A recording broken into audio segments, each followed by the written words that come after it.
La somme de la préférence dans les Bercy. Bercy, c'est 14 000 places. Donc, on a pété l'affaire, faire la étoile, chancelier des Zimbouessés, Félix Oisé, l'étoile, chancelier des Zimbouessés, l'étoile, il fallait pour passer l'étoile, et puis il s'est mis balai à Kokanarati. Donc, on peut savoir, exemple, en passant, Tabouleur Rochero, à l'époque, à Beta Soki, 3 semaines successivement, à Paris, à Betty Olympia. Chez Bruno Kokatrix, à Betty, mais il y a un autre thème qui sera Franco Lombo Makiadi pour la retravailler. Et là, au moment où on a papa la mission Franco Lombo Makiadi, Mario, mon artiste, ça a la chance, étoile, trajectoire. La plateforme internationale où les conseils sont c'est 100%, tout le monde va peut-être 10% de 20% par rapport. Et au moins, les gars, les actes politiques au Bénin, il y a signé un contrat à 6 ans. La télévision d'ici 3 ans, il faut la musique congolaise, la place où il y a le chancelier des Zimbouessés, on a lancé un thème. Nous avons que ça soit bonne santé, après ça soit vie, d'ici 3 ans total, chancelier des Zimbouessés, à commander.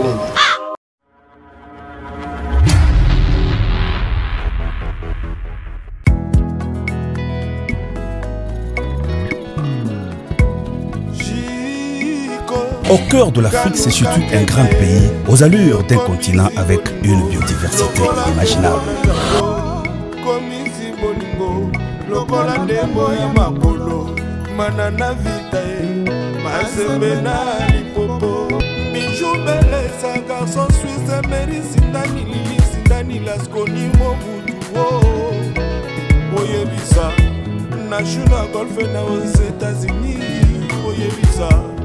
Manix et Mamina, Christophe, Oyebisa, on était les bouffées, Oyebisa, Milanou, Odase, Oyebisa, Louis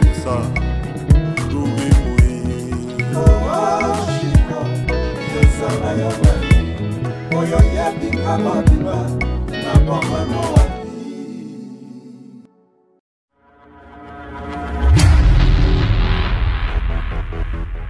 Bienvenue dans ces grands plateaux, je sais que vous êtes tellement nombreux à Kolanda. Numéro Yalelo, vous êtes en Océanie, en Europe, Asie, Amérique et pourquoi pas ici en Afrique.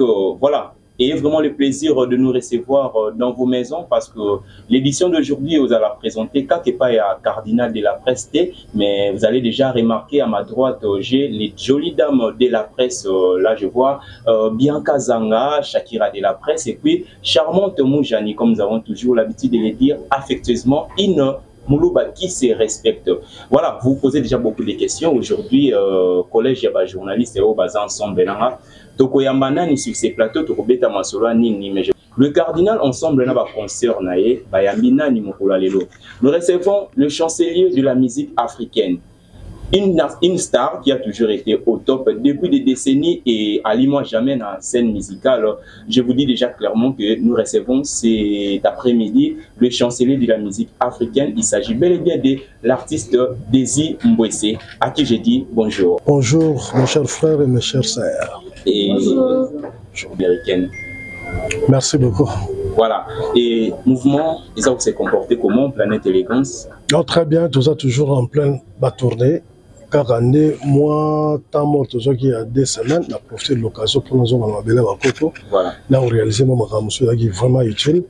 Et déjà dans 2 jours-là, on a regagné poto pratiquement ou précisément aux États-Unis. Ou puis, Bissika, mission tout basali pour qu'à partir du 4 juin, tu continues à tourner jusqu'à la fin. Voilà, merci beaucoup. Donc, retenez que Planète Élégance, c'est ça pour se comporter très bien parce que le numéro 1 du Planète Élégance, il est déjà confirmé, ce qui est orchestre, ça, bel et bien en forme. Alors, président Batouazo Landabiso, tout ça, bon, qui est surtout photo bêta l'isolo, il y a Désir Mbouessé, Abanda Musique, comment qui nous a commandé?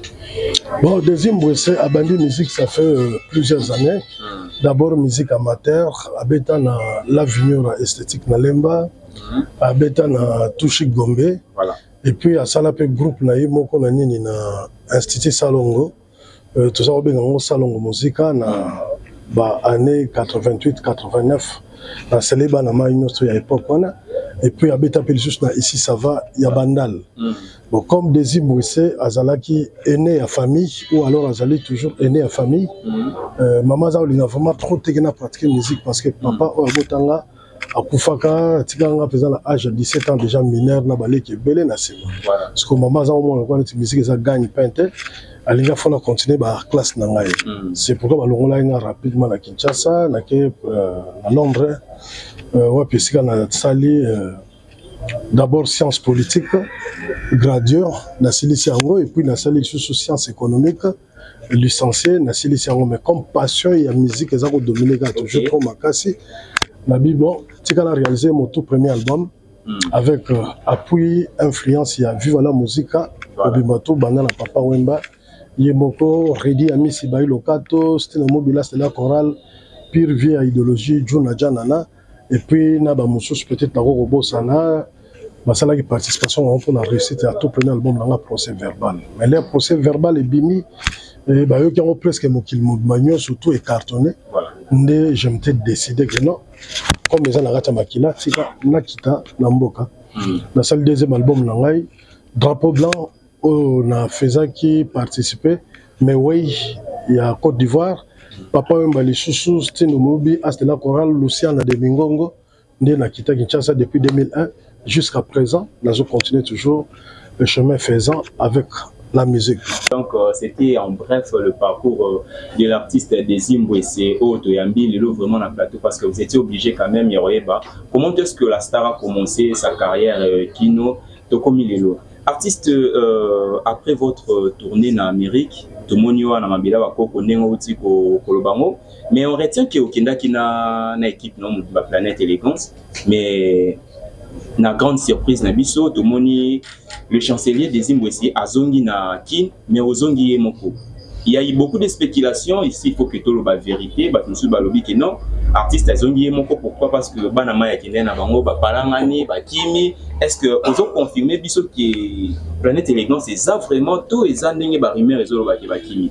Bon rumeur c'est toujours faut ezalaka déjà je profite de l'occasion pour na saluer ma pire ma petit na ngai donc to bo santé d'abord ba danseuse na biso Kinshasa avec Brazzaville Bambote Losako Bisika Bozali na New York et puis chef Nabiso Romokin Touadi Drumera Swag Tobo Santé derby qui est là donc Kambaba Nama et Penani Masolo ils ont senga toujours maître Mboyo Losako na leka iler mokuna na bana peza tout ya Kimbangu Batinelo Bambote et belé à trop parfum de charme Mandiango Mbote Lisusu Tati soliste Oazana Misape Bende Bambote belé à trop bonne sanité de canto yo pe Bambote belé bon ba animateur ba kanga masolo pena limbondo calibre avec chaleur ba na mapasa ya binope ya ngwana non groupe eza nango très bien portant bazo zelanga tozo continuer ba tourner la biso déjà à partir le 4 juin dans une des semaines avant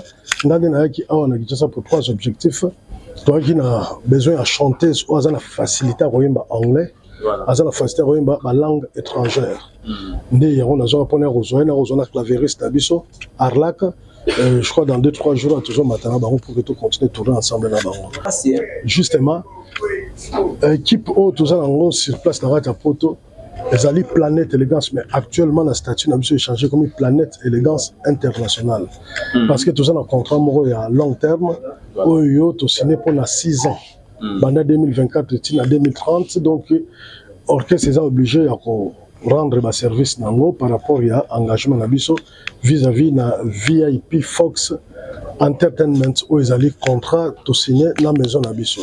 Alors, sur place, à Kinshasa, ils ont des jeunes talents, ils ont des parce que les jeunes talents, tellement innocents, ils ont le cas, par exemple, les chanteuses, les clavieristes, ils ont découragé.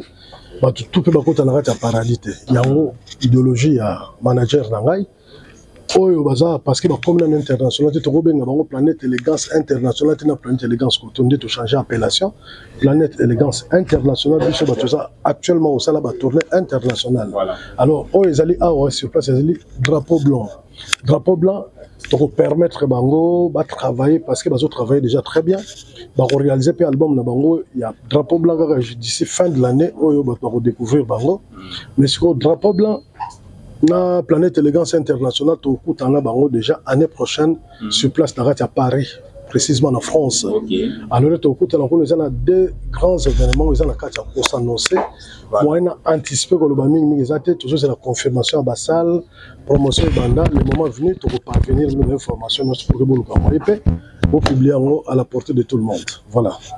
Victor Langa Izali maison Izali individuel tous on a contrat na VIP Fox Enterprises Izali basé dans les États-Unis d'Amérique depuis plusieurs années avec le management il y a M. Thierry Andy qui est un grand manager expérimenté à travers la Franco Lomo Makadi, à travers la Taboulé Rochero, à travers la Général Defao, à travers la King Kester Emene, à travers la Papa Wemba, à Bandakutu. Yemorona le manager au sabat production en Pongo Love Awa Betty Masikino. Donc cela veut dire que tout on a la taille de combo la King Kester Emene peut-être dans la Bosana. Nous n'avons pas beaucoup moins moqué, il faut savoir tenir sur toi. Mais si on a qui pour qu'on a ce qu'on a bénéficié de l'expérience dans Bango pour que nous avons une musique dans Bissou. Le concert, toujours mettre un concert car il y a ghetto car là bas des collaborations congolais, communauté congolaise, toujours mettre un concert.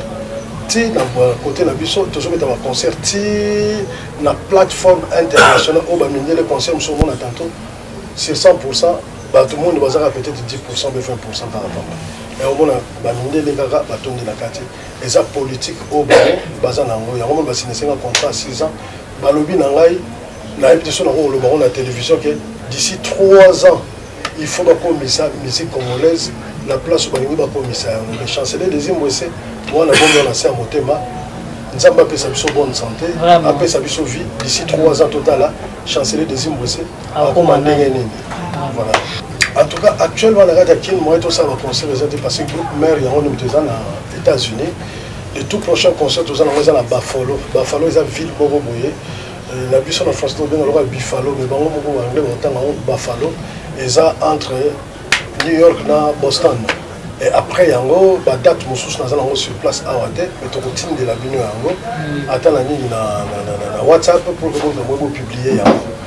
Mais nous avons publié là-bas au bazar aux États-Unis et au Canada parce qu'ils ont conservé beaucoup plus dans nos côtés. Dans Kinshasa, tout ça dans le programme à concert sur la sécurité.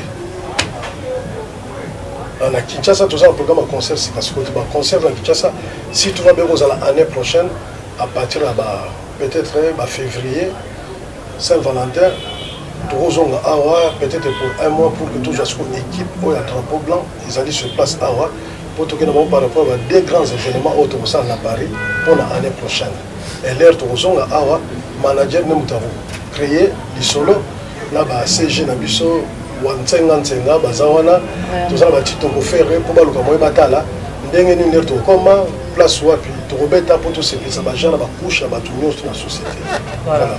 Il y a Bisso pour l'année prochaine. Tant on a eu des grands événements, on a. Naza coaché par l'équipe de management là-bas. Les Arabes ont déclaré la presse, la média, sous autorisation là-bas. On a entendu tout à l'heure là, nous avons préparé un grand futuring il y a siècle avec un grand artiste Yamboka. Titre nango disque d'or. Mais autorisé dans l'antenne en tant que comme dans les médias.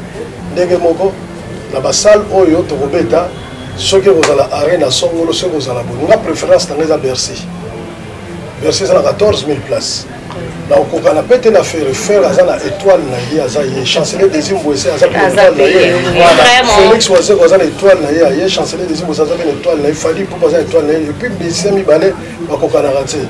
Donc on peut savoir exemple, en passant, Taboulé Rochero, à l'époque, à Beta Soki, 3 semaines successivement à Paris, à Betty Olympia.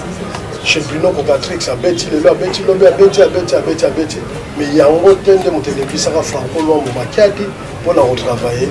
Et là, on a dit, il y a papa la mission Franco Lombo Makiadi Mario donc artiste na artiste ça la chance na étoile na trajectoire na l'année prochaine toujours préparer des grands événements ceux qui n'ont rien anticipé parce que on les a déjà confirmé et tu as déjà kaka ba pipe nango na Londres to robeta na O2 ezali ko 0 de logo la oxygène wana ce ezali salle du millénaire esika wapi Michael Jackson fala beta dernier concert na ye ba seré ba concert na beta pour akufa akende artiste mission congolais dans la petite place on a été car président de la République son excellence Fachi Beton Moto ayamaka bataka ta salle wana pour environ 800 partis politiques dans quatre pays kaka moko seulement si vous côté la partie nini il faut que côté teka pour un sentiment côté peka te pour la poche côté par rapport à la conviction pour peuple de soit beaucoup souffert so botali très bien depuis 1960 si le taux de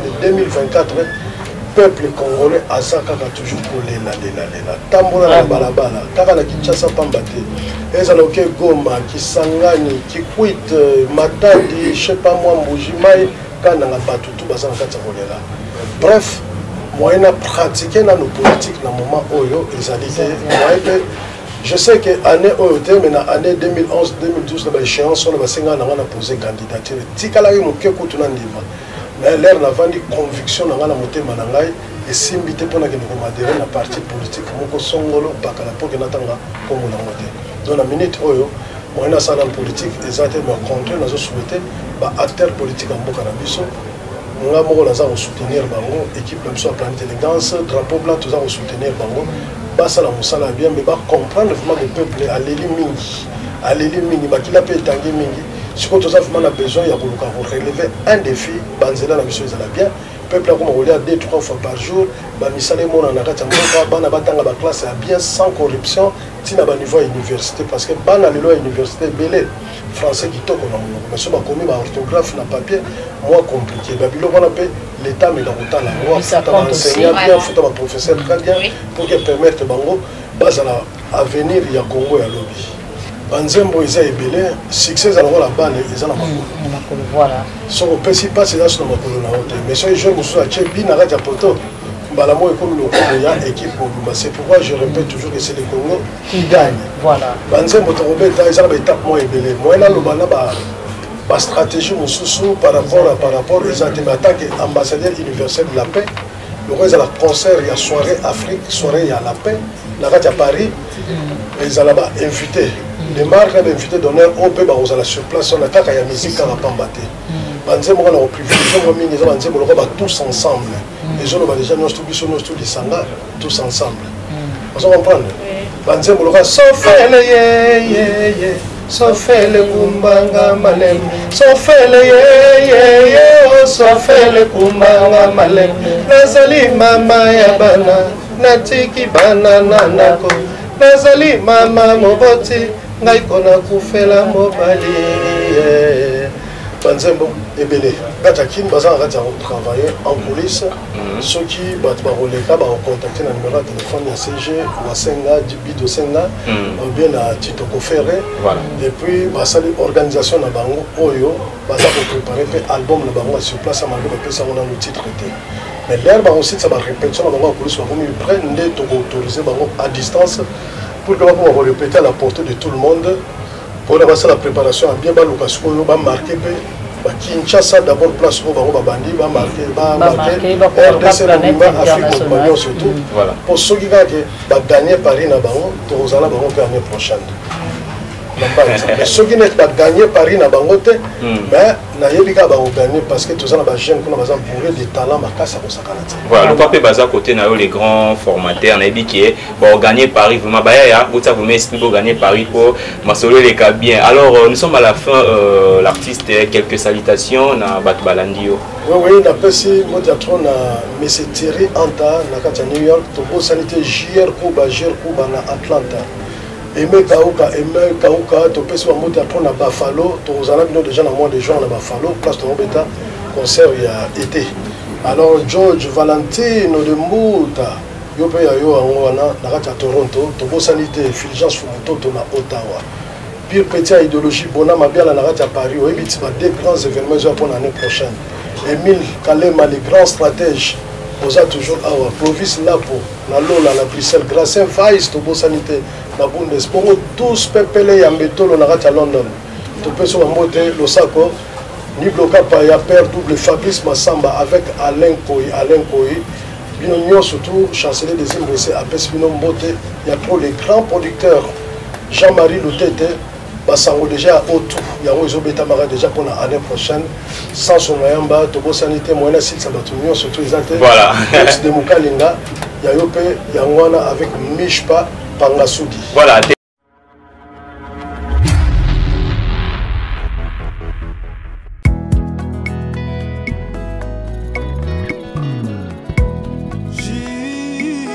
Au cœur de l'Afrique se situe un grand pays, aux allures d'un continent avec une biodiversité inimaginable.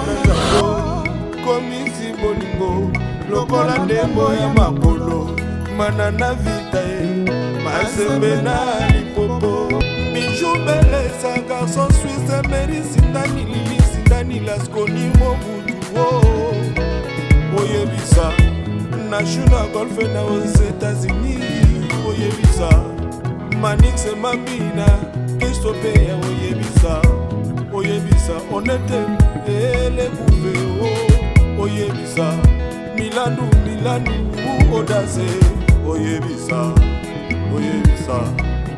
Louis Moui, Chico, Yesana Yabani, Oyoyebi Kamadima, Napamano.